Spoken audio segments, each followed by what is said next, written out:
ভালোবাসতে চাই কি চাই না নাকি হমারে বয়ে থাকবেন আঙ্গু মতন জোরে কর নাউজুবিল্লাহ আর জোরে কর নাউজুবিল্লাহ। নবীজিকে ভালোবাসা দরকার আছে কিনা, ভালোবাসার কথা আল্লাহর কোরআনে আছে কিনা? বিসমিল্লাহির রহমানির রহিম কুল ইন কুনতুম তুহিব্বুনাল্লাহা ফাত্তাবিউনি يحببكمullah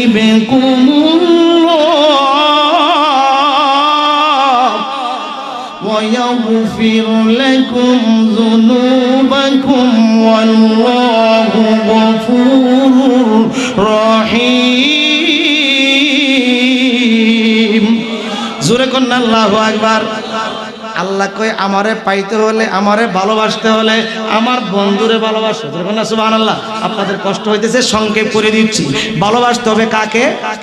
আল্লাহকে ভালোবাসতে হলে ভালোবাসতে হবে আমার আপনার নূরের নবীকে, ঠিক কিনা বলেন? কেমন ভালোবাসবেন? আমার নূরের নবী হাদিস শরীফের মধ্যে বলে দিয়েছেন, ক্বালান নবী সাল্লাল্লাহু আলাইহি ওয়াসাল্লাম লা ইউমিনু আহাদুকুম হাত্তা আকুনা আহাব্বা ইলাইহি মিন ওয়ালিদিহি ওয়া ওয়ালাদিহি ওয়ান নাসি আজমাইন। জোরে কন্না আল্লাহু আকবার। বাজার আপনাদের কষ্ট হচ্ছে? আমি 3 ঘন্টার আলোচনাটা আপনার আধা ঘন্টায় শেষ করে দিয়েছি। কষ্ট হইতেছে আপনাদের? বন্ধুরা রে আমার, রাত্র গভীর হয়ে গেছে, মনটাকে একটু নরম করে দেন, দিলটাকে একটু নরম করে দেন। মনে করেন আজকের মাহফিলটা জীবনের শেষ মাহফিল, আজকের মিলাদুন নবীর মাহফিলটা জীবনের শেষ মিলাদুন নবীর মাহফিল। এই মনে করিয়া মনটা বাড়ি ঘর থেকে ফিরাইয়া মাহফিলের মধ্যে দেন।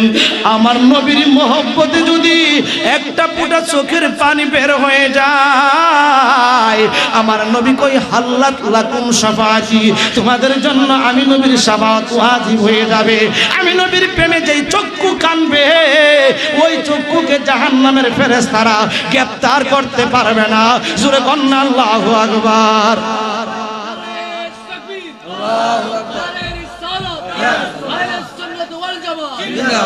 সবাই কোন মারহাবা। সুবহানাল্লাহ। সবাই কোন মারহাবা। তাহলে কি কই 2 ঘন্টা বলার জন্য? আর টিয়া নাই পয়সা নাই কেন যাইতাম। আরে ভাড়া ঠান্ডা কোন আপনাদের বাসা দিয়ে তো আমরা গজল ভারি। আই টিয়া নাই পয়সা নাই কেন যাই কোন না কোন সোনারি মদিনা কেন যাইতাম। আল্লাহু আকবার। আজকে বোঝা যায় যারা বসে রইলেন প্রত্যেকটা মানুষ আমার নবীর প্রেমিক, নবীর আশিক। আহা আমার বন্ধুরা, বাবারা, আমি বলতেছিলাম ওই দয়ার নবী মায়ার নবীকে কেমন ভালোবাসতে হবে। আমার নবী বলেন লা ইউমিনু আহাদুকুম হাত্তা আকুনা আহাব্বা ইলাইহি মি ওয়ালিদিহি ওয়া ওয়ালাদিহি ওয়ান নাসি আজমাইন। আরেক জায়গার মধ্যে আছে ওয়ান নাফসিহি আজমাইন। আমার নবী বলেন তোমরা ততক্ষণ পর্যন্ত ঈমানদার না, ততক্ষণ পর্যন্ত না আমি নবীকে তোমার ছেলের চাইতে, মেয়ের চাইতে, বাবার চাইতে, মায়ের চাইতে, ধন সম্পদের চাইতে, এমন কি তোমার স্ত্রী চাইতে, এমন কি অন্নাফসিহি তোমার নিজের জানের চাইতে যতক্ষণ ভালোবাসতে পারবা না, ততক্ষণ পর্যন্ত তোমরা ঈমানদার না। আল্লাহু আকবার। তাহলে ঈমানদার হতে হলে নবীজিকে ছেলে মেয়ের চাইতে, সংসার সম্পত্তির চাইতে, জানের চাইতে, প্রাণের চাইতে বেশি ভালোবাসতে হবে। সেই ভালোবাসার নাম হচ্ছে ঈমান, ঠিক কিনা বলেন? আমরা আমার দয়ার নবী মায়ার নবীকে সংসার সম্পত্তি চাইতে, ছেলে মেয়ের চাইতে, আব্বা আম্মার চাইতে বেশি ভালোবাসতে চাই কি চাই না? বাজান এটা তো আমরা পারি না। সাহাবায়ে কেরাম কিন্তু ঠিকই পেরেছে। হযরত উমর রাদিয়াল্লাহু তাআলা নবীজিকে ভালোবাসতে যাইয়া আব্বা জানরে দুনিয়া থেকে বিদায় করে দিয়েছে, ঠিক কিনা বলেন? হ্যাঁ ঠিক কিনা বলেন? সাহাবীরা হাসতে হাসতে আমার নবীকে ভালোবাসতে যাইয়া সন্তান যুদ্ধের ময়দানে দান করে দিয়েছেন, ঠিক কিনা বলেন?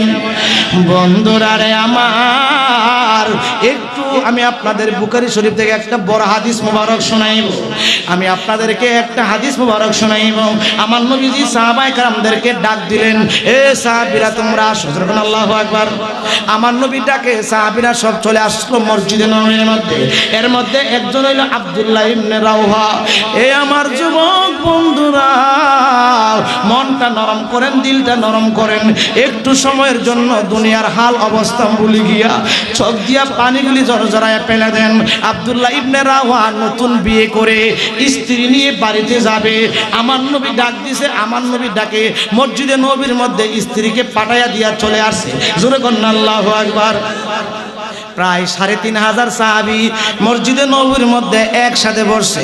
আমার নবীজি মিম্বরের মধ্যে বইসা বলতেছে, সাহাবীরা রে, ও সাহাবীরা, আমি যে তোমাদেরকে ডাকলাম, আগামী কালকে মুতার জমিনে একটা যুদ্ধ শুরু হবে। এই যুদ্ধটার জন্য আমি তোমাদেরকে ডাকলাম। যুদ্ধের ময়দানে তোমরা সবাই যেতে হবে। সাহাবীরা কই, ইয়া রাসূলুল্লাহ, আপনি তো যুদ্ধের জন্য ডাক দিলে আমরা সব সময় প্রস্তুত, আজকে আবার এমন ভাবে আলাদাভাবে ডাকলেন, কারণ কি? আমার নবী কই, সাহাবীরা, আজকের যুদ্ধটা আগামী কালকের যে যুদ্ধটা, এটা অন্য যুদ্ধের চাইতে ভিন্ন। সাহাবীরা কই, যুদ্ধ আবার ভিন্ন কেমনে হয়? আমার নবী কই, সাহাবীরা রে, প্রত্যেক যুদ্ধের একজন সেনাপতি থাকে। আগামী কালকে যে যুদ্ধটা শুরু হবে, এই যুদ্ধের মধ্যে সেনাপতি থাকবে ৩ জন। কয়জন? কয়জন? সাহাবীরা কই, ইয়া রাসূলুল্লাহ, এটা তো আমরা বুঝলাম না। ৩ জন সেনাপতি হইলে যুদ্ধের মধ্যে তো বিঘ্নতা ঘটবে। একজন বলবে এদিক যাও, আরেকজন বলবে ওই দিক যাও, আরেকজন বলবে ওই দিক যাও। আমার নবী কই, সাহাবীরা রে, ৩ জন একসাথে থাকবে না। ৩ জন, একজনের পর একজন। একজন শহীদ হয়ে গেলে আরেকজন, আরেকজন শহীদ হয়ে গেলে আরেকজন, ৩ জনই শহীদ হয়ে যাবে। এরপরে তোমাদের মধ্য থেকে একজনকে সেনাপতি নিযুক্ত করবা, তার মাধ্যমে যুদ্ধের বিজয় হবে। সূরা কন্যা আল্লাহু আকবার। যুদ্ধ হবে কালকে, ৩ জন শহীদ হবে। আমার আপনার নূরের নবী জানে কি জানে না? কে জানায়া দিছে? কার মাধ্যমে যুদ্ধ বিজয় হবে সেটাও আমার নবী জানে। জানে কি জানে না? এখন আমার নবী বলতেছেন, আমি ৩ জন সাহাবীর নাম ঘোষণা দিব, যেই ৩ জন আগামী কালকে যুদ্ধের ময়দানে শহীদ হয়ে যাবে। শহীদ হয়ে গেলে আরেকজন সেনাপতি যুদ্ধ বিজয় লাভ করবে। এখন আমার নবী ৩ জনের নাম বলবেন। এই ঘোষণা যখন দিলেন, সাহাবীরা আমার নবীরে কত ভালোবাসে, ইসলামকে কত ভালোবাসে, কোরআনকে কত ভালোবাসে। সাহাবীরা কি করলেন? পায়ের উপর পা ভর দিয়া দিয়া একজনের কাঁধে আরেকজন দিল ধাক্কা দিয়া দিয়া মাথাটা উঁচু করতেছে। একটু এলোমেলো এলোমেলো ভাব দেখা যায়। আমার নবী কই, সাহাবীরা রে, তোমরা এমন এলোমেলো এলোমেলো করতেছো কারণ কি? সাহাবীরা সবাই ডাক দিয়া কই, ইয়া রাসূলুল্লাহ, ইয়া হাবিবাল্লাহ, নবী গো, আপনি যে ৩ জনের নাম বলবেন, এই ৩ জনের মধ্যে নিয়ে আমার নামটা আসে। এই জন্য আমি আমার পায়ের কাঁধের মধ্যে হাত দিয়া আমার মাথাটা উঁচু করতেছি, আপনি নবী যেন আমার নামটা বলেন। সূরা কন্যা আল্লাহু আকবার। আজকে সভাপতি সাহেব যদি বলে যে উপস্থিত শ্রোতা মণ্ডলী, আগামীকালকে মুখ এলাকায় ইহুদি নাসারা খ্রিস্টানদের সাথে যুদ্ধ করতে হইব, এই যুদ্ধে ৩ জন শহীদ হইবে, ৩ জনের নাম এখন আমি বলবো, আপনারা প্রস্তুত থাকেন। মাশাআল্লাহ, একজন একজন করে দিক বলে, কিও জানকাকে হুজুর, আমি কালি বিয়াটা করছি, আমার একটা ছেলে কালি হুজুর হয়েছে, হুজুর কালি বিল্ডিংটা করছি, আমরা রং করি নাই, ঠিক কিনা বলেন? সাহাবীরা পাগল পাড়া হয়ে গেছে। আমার নামটা নিয়ে আপনি বলবেন, আমার নামটা নিয়ে আপনি বলবেন। এমন টাইমে আমার নবী ডাক দিয়া কই, যায়েদ ইবনে হারেসা, আপনি আছেন কিনা? যায়েদ ইবনে হারেসা বীর বিক্রমের মতো লাফ দিয়ে কারায়া কয়, লাব্বাইক ইয়া রাসূলুল্লাহ, আমি উপস্থিত। দ্বিতীয় নম্বরে আমার নবী বলে, হযরতে জাফর রাদিয়াল্লাহু তাআলা আছেন কিনা? জাফর রাদিয়াল্লাহু তাআলা বীর বিক্রমের মতো দাঁড়ায়া গেছে। ৩ নম্বরে আমার নবী বলেন, আব্দুল্লাহ ইবনে রাওহা, যে আব্দুল্লাহ ইবনে রাওহা কিছুক্ষণ আগে বিয়ে করেছে, নতুন বধূর সাথে বাড়ি তো যাইতে পারে না, আপনি আছেন কিনা? আব্দুল্লাহ ইবনে রাওহা বীর বিক্রমের মতো দাঁড়ায়া কয়, লাব্বাইক ইয়া রাসূলুল্লাহ, আমি উপস্থিত। জোরে কন্না আল্লাহু আকবার। তিনজনকে ডাইকা আমার নবীর সামনে আনলেন। বাকি সবাইকে বললেন আপনারা বাড়িতে চলে যান। তিনজনকে বললেন আপনারা বাড়িতে যাইয়া সুন্দর করে আপনাদের ফ্যামিলির কাছ থেকে বিদায় নিয়ে আসেন, আপনারা কালকে শহীদ হইয়া যাবেন। তিনজন সাহাবী কই ইয়া রাসূলুল্লাহ, ইয়া হাবিবাল্লাহ, নবী গো, ও মায়ার নবী, দয়ার নবী, আপনার সে গায়েব জান আমাদের কে আছে?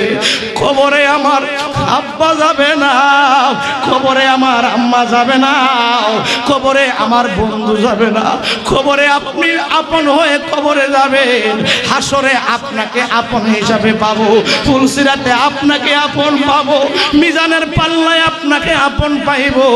কার কাছ থেকে কি আমরা বিদায় নিয়ে আসবো? আমরা কারো কাছ থেকে বিদায় আনবো না। আপনি নূরের নবী, মায়ার নবী, আমারে যুদ্ধের সাজ সাজাই আমাদেরকে বিদায় দিয়ে দেন। জোরে কন্যা আল্লাহু আকবার। আমি যাব কবরেতে, কেউ তো যাবে না, 2-3 দিন কাদার পরে কেউ মনে রাখবে না। উম্মতের দেওয়ানা নবী আছেন কান্দিতে, মোদের জন্য কান্দেন নবী ওই মদিনাতে। বলেন মোদের জন্য কান্দেন নবী। জোরে কোন আল্লাহু আকবার। আজকে নাতে রাসূল আর বলতে পারবো না, কারণ সময় অনেক লম্বা হয়ে যাচ্ছে। বন্ধুরারে আমার তিনজনকে যাওয়ার জন্য বলছে, আমার নবী বলছে তিনজন যাইতেছে বাড়িতে। যাইদিন মারেছে নবী গো, আমার তো বাড়ি নাই, আমি তো আপনার বাড়ি নাই। সুবহানাল্লাহ, আমার বাড়ি তো আপনার বাড়ি, যাব কোথায়? ঠিক আছে, ও আব্দুল্লাহ ইবনে রাওহা, ও জাফর রাদিয়াল্লাহু তাআলা, আপনারা দুইজন যায় বিদায় নিয়ে আসেন।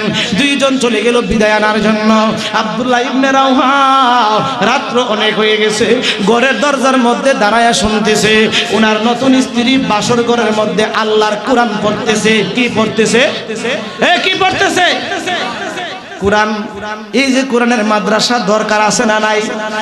এই মাদ্রাসার কারণে এলাকার মানুষের, এলাকার যে কবরস্থানগুলি আছে, কবরবাসীগুলি জান্নাতি। জোরে কন্যা সুবহানাল্লাহ। যায়া শুনতেছে, কোরআন পড়তেছে, পড়তেছে পড়তেছে, মাঝখান দিয়া ডাক দিয়া কয়, বিবি গো,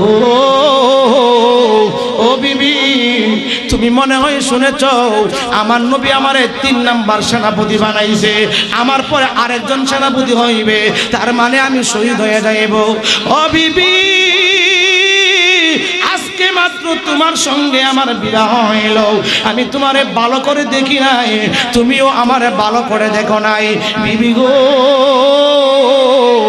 আমি ঘরে ঢুকবো না, দরজাটা পাক করে আমার যুদ্ধের সরঞ্জামগুলি দিয়ে দাও, আমি চলে যাই যুদ্ধের ময়দানে। ও বিবি, দেখা হবে হাসরের ময়দানে। বিবিটাও নবীর প্রেমিকা, ভিতর থেকে আওয়াজ দেয়, স্বামী গো,